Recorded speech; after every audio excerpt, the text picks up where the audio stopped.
अस्सलाम वालेकुम दोस्तों, मैं हूं मोहम्मद इमरान और आप देख रहे हैं इमरान अहमद टीवी। दोस्तों, आज की वीडियो में ये एक ऐसी इन्फॉर्मेशन जो हम छोटे होते से सुनते आ रहे हैं कि अक्ल दाढ़ की चीज़ होती है। तो मैंने भी ये आज फर्स्ट टाइम पढ़ा तो मेरा दिल किया कि मैं इस पे एक छोटी सी वीडियो बनाऊं ताकि अपने दोस्तों के साथ, अपने यूट्यूब मेंबर्स के साथ, अपने यूट्यूब फैमिली के साथ शेयर करूं कि अक्ल दाढ़ असल में कहते किसे हैं।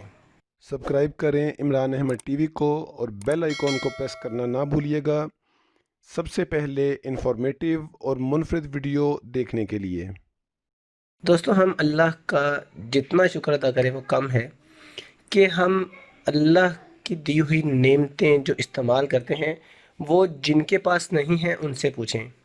मिसाल के तौर पे अभी हमारे पास दांत हैं, अल्हम्दुलिल्लाह हम उससे कितना इस्तेमाल करते हैं, उनसे फ़ायदे उठाते हैं। अगर ये दांत हमारे पास ना हो तो हम कैसे दिख नज़र आएंगे। कभी हम जस्ट ये इमेजिन करें कि हमारे मुंह में दांत नहीं है तो अब अंदाज़ा लगाएं कि हमारा फेस कैसा नज़र आएगा।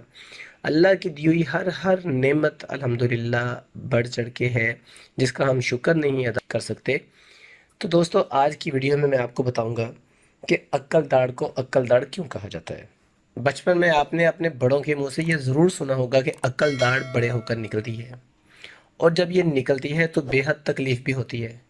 इस वक्त भी हमारे दिमाग में एक ही सवाल जन्म लेता है कि क्या वाकई अक्ल दाढ़ निकलने के बाद अक्ल आ जाती है, और क्या वाकई अक्ल दाढ़ का अक्ल से कोई ताल्लुक भी होता है या नहीं होता। थर्ड मोलर को 17वीं सदी से आम तौर पर अक्ल दाढ़ के नाम से ही जाना जाता है, और ये 21वीं सदी में भी लोग इसे अक्ल दाढ़ ही कहते थे। अक्ल दाढ़ दोस्तों आम तौर पर तमाम दांतों के मुकाबले में सबसे देर से निकलती है, जो अमूमन 17 से 25 साल की एज होने के बाद निकलती है। इस दाढ़ को अक्ल दाढ़ इसलिए कहा जाता है क्योंकि ये इस वक्त निकलती है जब इंसान बालिग हो जाता है और उम्र के इस हिस्से में वो पहले से ज़्यादा अक्ल व शऊर रखता है। यही वजह है कि थर्ड मोलर को आम तौर पर अक्ल दाढ़ कहते हैं। दोस्तों, ये सिंपल सी बात थी जो हम आज तक नहीं समझ सके। बहुत सारे दोस्तों को इल्म भी होगा, लेकिन कम से कम मुझे नहीं था कि अक्ल दाढ़ का ताल्लुक किस चीज़ से होता है। तो ये आज फर्स्ट टाइम मैंने पढ़ा कि अक्ल दाढ़ कहते किसे हैं और क्यों कहते हैं।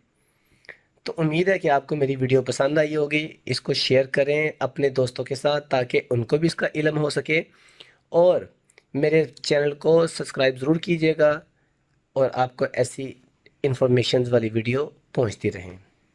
नेक्स्ट वीडियो तक के लिए अल्लाह हाफिज़।